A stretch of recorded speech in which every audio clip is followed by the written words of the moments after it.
শেষ কবে জয় দেখেছে বাংলাদেশের ক্রিকেট প্রেমীরা সেটা হয়তো বলতে পারবে না। 2025 সালে ওডিআই এর প্রথম জয় শ্রীলঙ্কার বিপক্ষে। শ্রীলঙ্কা বর্তমানে টি-20তে চতুর্থ অবস্থানে আছেন এবং বাংলাদেশ আছেন দশম অবস্থানে।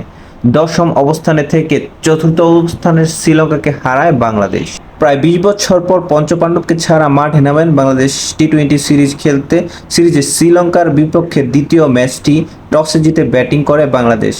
বোলিংয়ে এসে দেয়ালে পিঠ ঠেকে যাওয়ার অবস্থা মোস্তাফিজুর রহমানের দুর্দান্ত বলের মাধ্যমে জয় ছিনিয়ে আনেন। বাংলাদেশের ক্রিকেট দলের এত অবনতি মাত্র 5 রানে 8 উইকেট পড়ে গেল ম্যাচে বাংলাদেশের ক্রিকেটারদের মুখ দেখানোর মতো কোনো অবস্থা ছিল না। পঞ্চপাণ্ডব সাকিব, তামিম, মুশফিক ও মাশরাফিকে ছাড়া যেন বাংলাদেশ ক্রিকেট দল একদম অচল।